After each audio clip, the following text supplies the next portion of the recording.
28th, Sant Shri Dnyaneshwara and Sant Shri Tukaram Endowment Lecture Series and Orientation Workshop. Eminent personalities from various fields were present on this occasion. They shared their valuable thoughts and insights and guided people on variety of topics.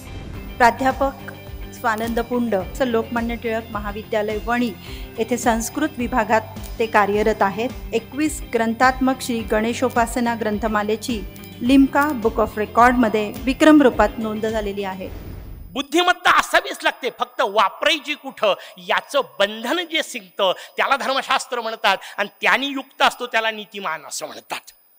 ती अक्कल वापरायची कुठे आहे, शक्ती वापरायची कुठे आहे. नाही तर मला सांगा ना, अमेरिकेची विमानं पळवायचे, अमेरिकेच्या गुप्तहेर खात्याला पत्ता न लागू देता ट्विन टॉवर्सवर जाऊन धडकवायचे, केवढी मोठी योजना आहे.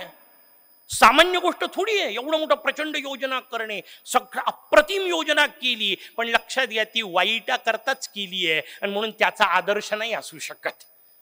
आदर्श त्याच व्यक्तिमत्वाचा असला पाहिजे आणि हे भान तुमच्या माझ्यामध्ये असलं पाहिजे. म्हणजे जेव्हा लिखाणाला सुरुवात केली तेव्हा सुरुवातीला काही प्रकाशक माझ्याकडे आले, म्हणे रावणावर कादंबरी लिहा. म्हटलं सगळ्यात शेवटी तडफडत रडणारा चालत असेल तर लिहितो.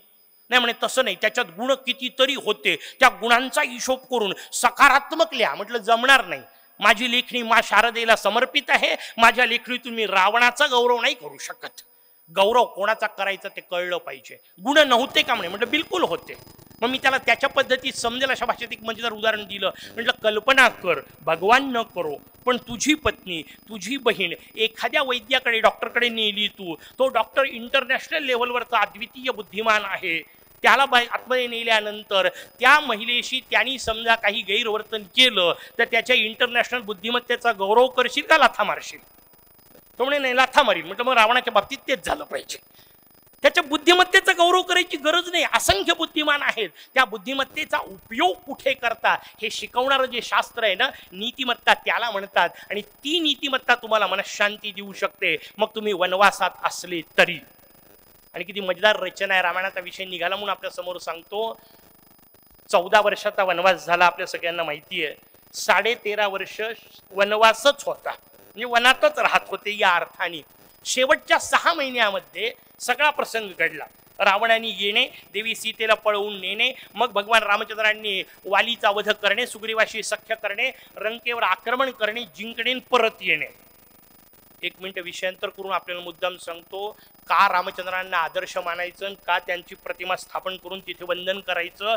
जगाच्या पाठीवर इतिहासात, भारताच्या इतिहासात हा पहिला महापुरुष आहे जो भारताच्या बाहेर गेला, जिंकला आणि जिंकल्यानंतर परत भारतात आला. म्हणून रामचंद्र पूजनीय आहेत. आपल्याकडे आजपर्यंतची युद्धाची अशी पद्धतच नाही. युद्धाचा आपला इतिहास बाकीचा सगळा वाचा, ते आपल्यावर आक्रमण करतात. जिंकला तर विषय, आपण जिंकायचा विषयच नसतो. आपण जिंकले तर ते पळून जातात, पुन्हा पुन्हा आक्रमण करतात. आणि समजा आपण हरलो तर त्यानंतर वाटाघाटी होतात. त्यात वाटा त्यांचा घाटा आपला. यालाच आपण आजपर्यंत वाटाघाटी म्हणत आलोय. प्रत्येक वेळा तुकडेच पडत गेलेत भारत मातेचे. ही दुर्दैवी इतिहासाची रचना आहे. ज्याला आपण सुख म्हणतो, ज्याला मनःशांतीचे साधन आपण म्हणतो, एकही सुखाचं साधन देवी सीतेजवळ नव्हतं, तरी 13.5 वर्ष सीता रडल्याचा एकही उल्लेख नाही. शेवटच्या 6 महिन्यात सुखाचे सगळे साधन तिच्या पायाशी लोळत होते. तिला जिथं ठेवलं होतं त्या जागेचं नाव अजब होतं. ही भले त्याच्यात बसत नव्हती, पण जागेचं नाव अशोक वाटिका होतं आणि तिथे ही शोक करत होती. का वेळ आली? सोन्याची लंका होती. नगरच्या नगर सोन्याचं होतं. इतकी संपत्ती होती, सुखाचे सगळे साधन पायाशी होते, आणि तरी देवी सीता दुःखात होती. कारण एकच होतं, राम सोबत नव्हते. राम सोबत नसले तर सोन्याची लंका सुख देऊ शकत नाही. हे शिकवते तिला भारतीय संस्कृती म्हणतात. आणि काय रामायणाचं वैभव आहे. मी नेहमी सांगत असतो या ग्रंथांचं वैभव हे आहे. लक्षात घ्या, किती वेळा रामायण ऐकलं असेल. शेकडो वेळा रामायण इथं बसलेल्यांनी ऐकलं असेल, शेकडो वेळा महाभारत ऐकलं असेल, शेकडो वेळा भागवत ऐकलं असेल, पण लक्षात घ्या ते कधीही कंटाळवाणं होत नाही.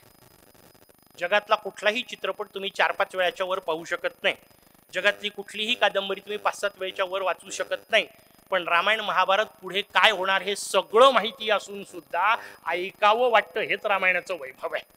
आणि त्याच्या पलीकडे सांगतो, ज्ञानोबा तुकोबांच्या नावानी असणाऱ्या व्याख्यानमालेत उभे आहो. मी महाविद्यालयात विद्यार्थ्यांना सांगताना सांगतो, एखादं गाणं येतं, प्रचंड लोकप्रिय होतं, लक्षावधी त्याच्या कॅसेट्स निघतात, कोट्यावधी त्याचे शेअर केल्या जातात, अब्जावधी त्याला लाईक्स मिळतात, पण लक्षात घ्या गाणं जास्तीत जास्त 6 महिने चालतं, बरोबर ना? 6व्या महिन्यानंतर ते गाणं ऐकावं वाटत नाही. महाविद्यालयातले उदाहरणं म्हणून गमतीने सांगत असतो त्यांना, किती नाचली तरी 6 महिन्यात शांताबाई शांत होते. आणि बाबूराव आला होता का गेला होता आठवत नाही, काही आठवत नाही. लक्षात घ्या, 6 महिन्यात ते गाणं बोर होतं. पण मला अभिमान वाटतो सांगताना, 800 वर्षानंतरही जे कधीच बोर होत नसतं ना, त्याला पसायदान म्हणतात. हजारो वेळा ऐकलं, हजारो लोकांनी त्याच्यावर निरूपण केलं, आणि तरीही पसायदान अद्यापि नित्य नूतन असणे हे संत साहित्याचं वैभव आहे. लक्षात घ्या, ही नित्य नूतनता जर तुम्हाला तुमच्यामध्ये आणायची असेल तर ती फक्त आणि फक्त संत साहित्याच्या माध्यमातून येऊ शकते. हे समजून घेणे हे मनशांतीचं सूत्र आहे. लक्षात घ्या, मी सांगितलं आपल्याला की मनशांती नावाची गोष्ट बाहेरून येत नाही. मग अशी जसं एक उदाहरण दिलं, आणखीन गमतीदार एक उदाहरण आठवलं म्हणून आपल्याला सांगतो. असेच 2 विद्यार्थी सांगितले, तसेच 2 विद्यार्थी होते. एक कमालीचा हुशार होता, एक कमालीचा ढप्पू होता. पहिल्याला अगदी अप्रतिम गुण, 95% मार्क मिळाले त्याला, पण तो रडत होता. 95% मार्क मिळाल्यानंतर सुद्धा तो रडत होता. त्याला त्याच्या शिक्षकांनी विचारलं, म्हणे आश्चर्य, 95 मिळाले, अरे गोरगरिबाची 3 पोरं पास होतात, 95 मिळाले तरी रडतो का? त्यांनी दिलेलं उत्तर फार महत्वाचं होतं. तो म्हणाला, काय करणार, 95 मिळून काही उपयोग नाही, कारण MITची लिस्ट 98वर क्लोज होते, मला काही ऍडमिशन भेटणार नाही, 95 माझे वाया गेले. दुसरा विद्यार्थी होता, कमालीचा बुद्धू होता. नापास होणार हे सांगण्याकरता ज्योतिषाची गरज नव्हती. 3 विषयात नापास झाला होता. आल्यानंतर त्याला शिक्षकांनी विचारलं, अरे म्हणे 3 विषयात नापास झाले, तुला माहिती आहे का? म्हणे निकाल लागला. म्हणे हो माहिती आहे. म्हणे तुला माहिती आहे का तू नापास झालाय? म्हणे हो माहिती आहे. म्हणे तुला माहिती आहे का तू 3 विषयात नापास झालाय? म्हणे हा माहिती आहे. म्हणे मग नाचतोस काय? तो म्हणे सर त्याचं काय तुम्हाला कळलं नाही, 5 निघाले, एकाची अपेक्षा नव्हती. तसं व्हा असं नाही सांगायचंय मला, पण लक्षात घ्या, 5 नापास होऊन 5 विषयात राहून सुद्धा विद्यार्थी आनंदात राहू शकतो आणि 95 मिळून सुद्धा दुःखी राहू शकतो. कारण मनस्थिती नावाची गोष्ट परिस्थितीवर अवलंबून नसते, बाहेर नाहीये, ते आत आहे. लक्षात घ्या, मी सुखी राहायचं की नाही माझ्या हातात आहे, आणि ते इतकं माझ्या हातात आहे की मग वर्गात गमतीने एक दिवस विद्यार्थ्यांना शब्द वापरले. म्हटलं लक्षात घ्या, तुम्ही मला पेलाभर विष आणून दिलं तरी मी मरत नाही. त्यांना एवढा धक्का बसला, एवढा भयानक माणूस आहे, त्या पेलाभर विष आणून दिलं तरी मरत नाही. म्हटलं मुलांना तुम्ही व्यवस्थित ऐकत नाही, तुम्हाला व्याकरण व्यवस्थित समजत नाही. मी शब्द काय वापरला, तुम्ही मला पेलाभर विष आणून दिलं तरी मी मरत नाही. मी पिलं तर असं कुठं म्हटलं? आणून काय द्यायचं हे तुमच्या हातात आहे, पण प्यायचं काय हे तर मला कळतं की नाही, हे मला कळलं पाहिजे ना. 2 मजेदार विषय आपल्याला मुद्दाम सांगतो.